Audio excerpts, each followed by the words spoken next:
déjà ce livre Fraternité citoyen.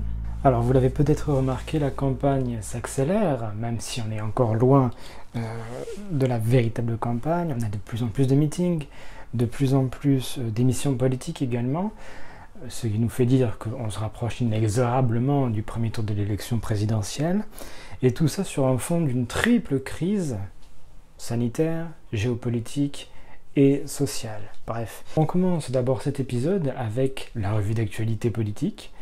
Voici le 3e numéro d'Instant de campagne.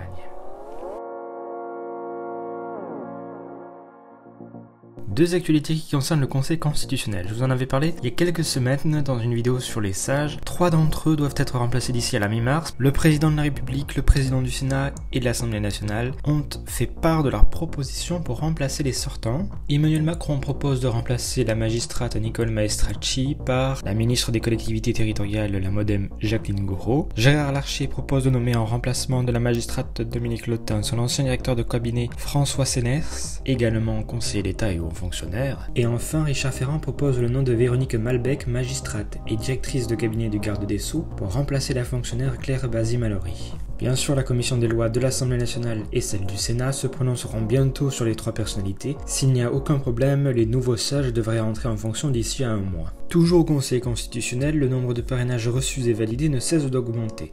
Alors pour rappel, les candidatures d'Emmanuel Macron, de Valérie Pécresse et d'Anne Hidalgo ont reçu leurs 500 parrainages depuis plusieurs jours maintenant. Et les 3 candidats font toujours la course en tête. La publication d'hier, mardi 15 février, nous a donné ces chiffres. Nathalie Arthaud a dépassé les 500 parrainages. Fabien Roussel, Jean Lassalle et Yannick Jadot n'en sont pas très loin non plus. Marine Le Pen, Jean-Luc Mélenchon et Nicolas Dupont-Aignan sont toujours sous les 400 parrainages pour l'instant. Et François Asselineau, Éric Zemmour et Philippe Poutou tournent autour des 200 à 250 parrainages. Alors cette publication progressive des parrainages nous donne déjà à peu près un aperçu des candidatures que nous aurons pour le premier tour de cette élection présidentielle. Sauf grand bouleversement bien sûr, on devrait avoir entre 9 et 14 candidatures. Pour l'heure actuelle, on peut considérer que les candidatures de Nathalie Arthaud, Nicolas Dupont-Aignan, Yannick Jadot, Jean Lassalle, Marine Le Pen, Emmanuel Macron, Jean-Luc Mélenchon, Valérie Pécresse et Fabien Roussel seront probablement présentées, seront certainement présentées, tout comme les candidatures de François Asselineau, de Éric Zemmour et Philippe Poutou. Ça semble un tout petit peu plus compliqué pour eux pour les parrainages. Et enfin, pour ceux qui aient des autres candidatures, par exemple Anne Hidalgo, ça va être compliqué, non pas à cause des parrainages, mais à cause de ses mauvais résultats dans les sondages. Ça va être la même chose pour Christiane Taubira. C'est compliqué au niveau des parrainages, cette fois-ci, et aussi au niveau de ses soutiens. Elle a perdu quand même le soutien du Parti radical de gauche. Bref, vous voyez, entre 9 et 14 candidatures, mais ce qui est sûr, c'est que à peu près tous les courants politiques seront représentés lors de cette élection, ce qui est une bonne chose finalement. Et cet éclaircissement progressif de l'horizon électoral nous donne l'occasion de regarder avec un peu plus de détails les campagnes de chacun des candidats.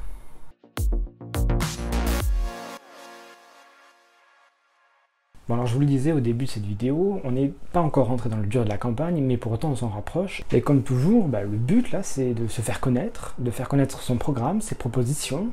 Et toute cette stratégie de communication, on peut en voir les effets notamment grâce aux sondages que nous avons quasi quotidiennement depuis le début du mois de janvier. On est submergé de chiffres et de sondages de tous les instituts, de tous les médias.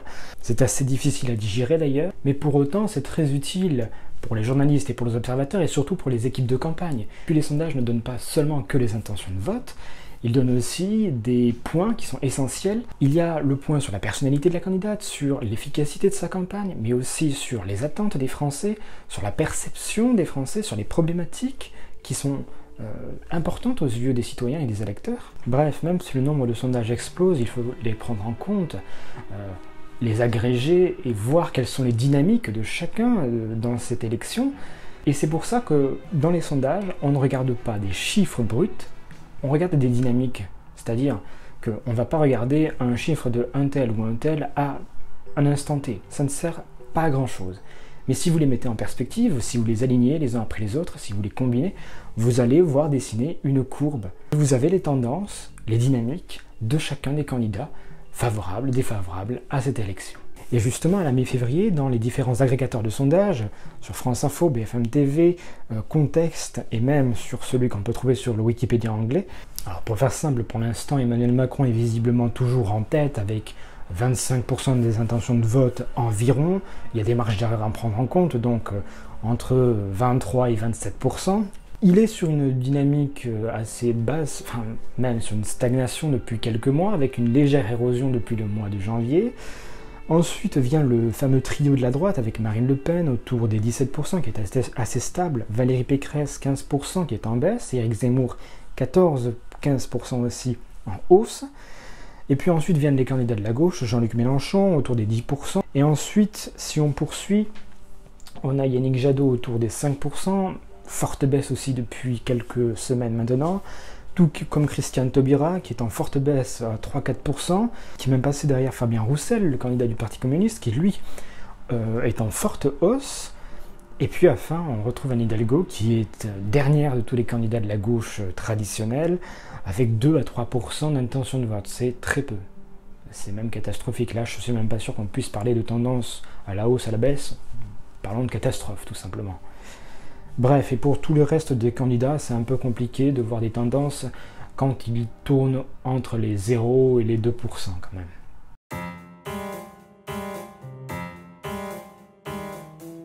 Alors on vient de voir un peu le cadre général et l'ambiance générale de cette campagne électorale, où en étaient toutes les candidatures. On va un petit peu rentrer dans le détail sans trop forcer non plus, parce que sinon la vidéo va durer 3 heures. Et on va commencer avec Marine Le Pen, puisque c'est une candidature qui est assez intéressante sur la forme qu'elle prend, qui est assez intéressant et innovant, j'ai envie de dire, puisque là où on connaissait une Marine Le Pen un peu plus agressive dans le passé, un peu plus sûre d'elle, un peu plus incisive, je dirais, elle joue une carte plus personnelle cette fois-ci.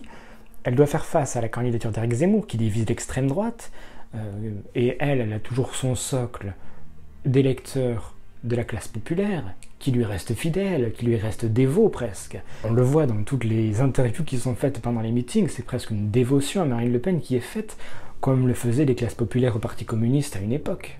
Elle a une stratégie qui est intéressante, qui a été développée peut-être, qui a été influencée par le fait qu'Éric Zemmour soit là aussi. Elle apparaît comme plus sage, plus calme, plus apaisée. Elle assume son passé et ses échecs dans le passé. C'est très bien et c'est très honnête finalement de sa part de faire ça, il faut le souligner. Et ça donne une image un peu plus sincère, du moins c'est ce qu'ils aimeraient faire passer dans son équipe de campagne. Alors bien sûr, sur le fond idéologique, ça reste quand même du nationalisme populiste. Il y a toujours des idées qui sont bien tranchées sur des questions économiques et sociales, sur des questions d'immigration ou même de sécurité. Pour autant, la stratégie de communication personnelle de Marine Le Pen est vraiment aux antipodes de ce qu'on a connu à l'époque. À la fin de son discours, qui dure une petite heure, elle prend 10 minutes, un quart d'heure pour être à cœur ouvert devant ses militants, où elle explique son passé, son enfance aussi, qui est rythmée par la vie politique de son père. Et grâce à ça, au moins, dans les sondages, elle n'est pas tellement abîmée. Effectivement, elle a perdu 10 points avec les candidatures de Éric Zemmour. Elle a perdu un électorat plus idéologique, plus réactionnaire et plus bourgeois, effectivement. Pour autant, elle a une catégorie, comme je le disais, populaire, qui la soutient, qui est dévote. Et elle tient bon. Elle est toujours à 17%. Et du côté de Éric Zemmour, justement, on joue la carte de cette union des droites tant rêvée. De la droite libérale conservatrice et de la droite réactionnaire et de l'extrême droite aussi. Le but, c'est de mettre fin à l'hégémonie du lepénisme sur la vie politique de l'extrême droite depuis 40 ans. C'est aussi de mettre fin aux Républicains et au Rassemblement national, de dynamiter donc tout ça et de créer quelque chose, un bloc, un pôle idéologique, identitaire et réactionnaire. Et il récupère à peu près les identitaires de tous les camps politiques. Des Républicains avec Guillaume Pelletier par exemple, du Rassemblement national avec Gilbert Collard. Il a su aussi se relancer, il a retrouvé une certaine dynamique, il commence à remonter lentement, mais cette dynamique, elle se fait au détriment de Valérie Pécresse cette fois-ci. Valérie Pécresse, candidate des Républicains donc, qui a fait son premier grand meeting ce week-end dont tout le monde a jugé que c'était catastrophique sur la forme, eh bien Valérie Pécresse doit faire face à la dynamique Zemmour, à la prochaine entrée de Emmanuel Macron en campagne, et aussi aux défections qui, d'un côté, se barrent chez Zemmour, et de l'autre, se barrent chez Macron. Pelletier d'un côté, Woerth de l'autre. Bref, elle essaye de se placer quand même sur un créneau au centre de la droite, c'est-à-dire qu'elle veut rassembler à la fois les centristes de l'UDI et d'Hervé Morin, mais aussi les identitaires avec Éric Ciotti. Ça fait une potion magique un petit peu bizarre. Il y a ce fameux meeting que tout le monde a jugé raté du 13 février dernier. Certains cadres d'ailleurs des Républicains disent que le fameux rendez-vous du sacre aura été celui du massacre. Ça a été relevé par Politico, et j'ai trouvé cette phrase très intéressante. Très marrante surtout. Bref, après avoir parlé de la droite, nous pouvons enchaîner sur la gauche. Et oui, c'est logique.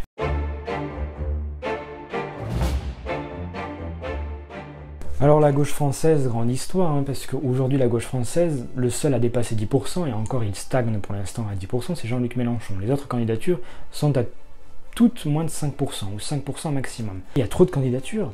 Alors autant elles sont légitimes toutes. Désolé, il y a des livres qui se cassent la gueule. Alors autant elles sont toutes légitimes, parce qu'elles représentent des courants idéologiques propres à la gauche, des courants historiques, et des courants d'avenir de la gauche. Mais il n'y a pas assez d'électeurs, et ils ne parlent pas assez aux électeurs pour faire plus de 5% chacun.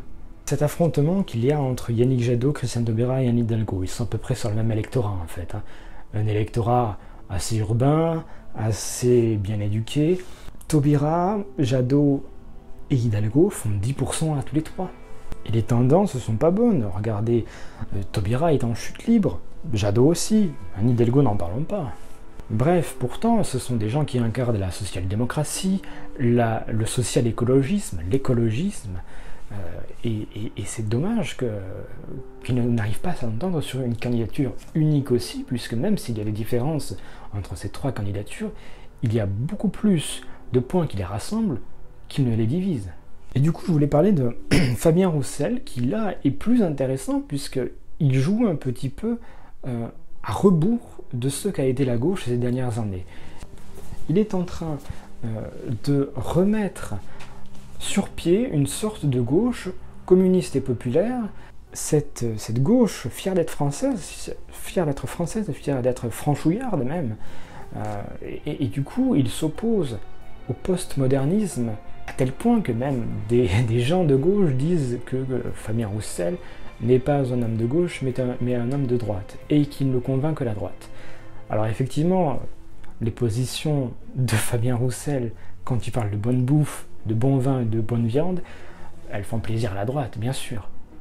Mais quand on parle de sujets sérieux, la droite ne votera jamais Fabien Roussel, parce que Fabien Roussel est un communiste, et qu'il a un programme social interventionniste. Alors que des électeurs de Valérie Pécresse, d'Emmanuel Macron ou d'Éric Zemmour sont plus habitués à des politiques libérales.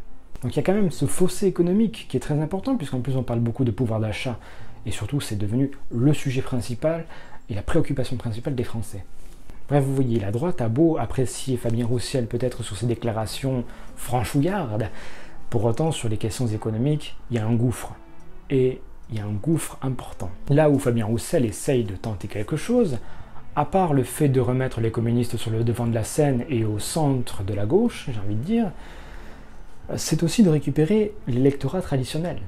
Il essaye de récupérer cet électorat qui est quand même lepéniste, qui est devenu lepéniste et qui, auparavant, il y a 30, 40, 50 ans, votait pour le Parti communiste français. Bon, ensuite on a Jean-Luc Mélenchon, qui est peut-être le plus cohérent de tous, puisqu'il a de l'expérience dans les pattes, c'est sa 3e campagne électorale quand même. La dernière s'était quand même assez bien passée, il était passé de 12% à 20% quasiment en à peine un mois, donc ce qui veut dire une chose, c'est que la campagne n'est pas jouée, et que d'ici au 10 avril, dans moins de 2 mois, il peut se passer des revirements spectaculaires. Et donc Mélenchon a toujours été très cohérent, et il représente un courant idéologique de la droite, non, il représente un courant idéologique de la gauche, excusez-moi, qui est à mi-chemin entre la tradition républicaine, la tradition socialiste, la tradition écologiste, la tradition peut-être post-moderniste. La candidature de Jean-Luc Mélenchon peut nous réserver des surprises, Même si, il faut le dire, la personnalité de Jean-Luc Mélenchon a été un peu abîmée pendant le quinquennat qui vient de se passer.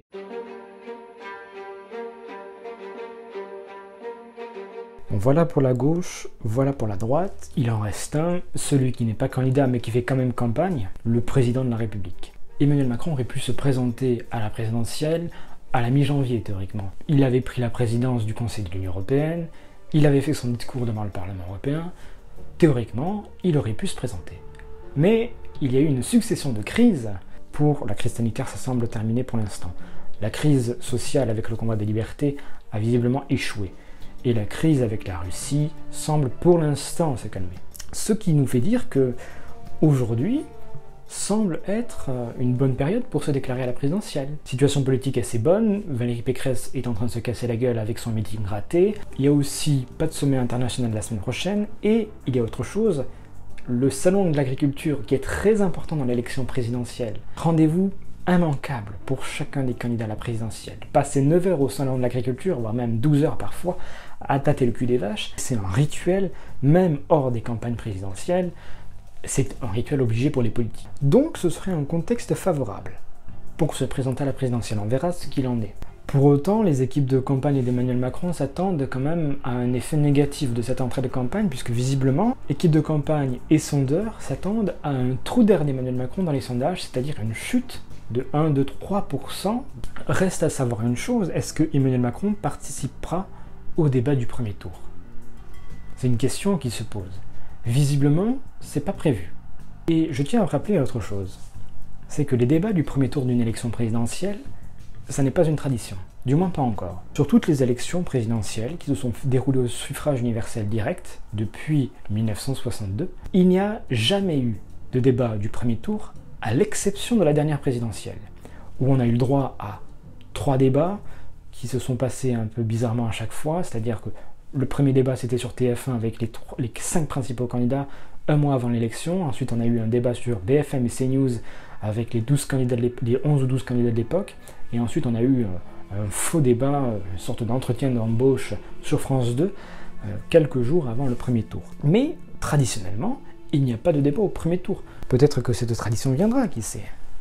Bref, la situation politique est compliquée, il peut se passer beaucoup de choses d'ici au 10 avril, notamment une forte progression d'Éric Zemmour, une chute de Valérie Pécresse, une progression de Fabien Roussel et de Jean-Luc Mélenchon, un trou d'air d'Emmanuel Macron dans les sondages, et ça peut rabattre les cartes. Et il ne faut pas s'attendre à une réélection d'Emmanuel Macron automatique, ni même à un duel entre Marine Le Pen et Emmanuel Macron. Rien n'est joué. Jusqu'au 10 avril, 20h, rien n'est joué. Donc le 10 avril, vous irez voter. Voilà, bon, j'espère que cette vidéo n'a pas été trop décousue. J'espère que vous avez apprécié cette vidéo. Merci de l'avoir regardée, merci de nous avoir suivis. N'hésitez pas à la partager sur les réseaux sociaux, à nous dire en commentaire si vous l'avez apprécié. Moi, je vous dis à bientôt sur WIP. Salut!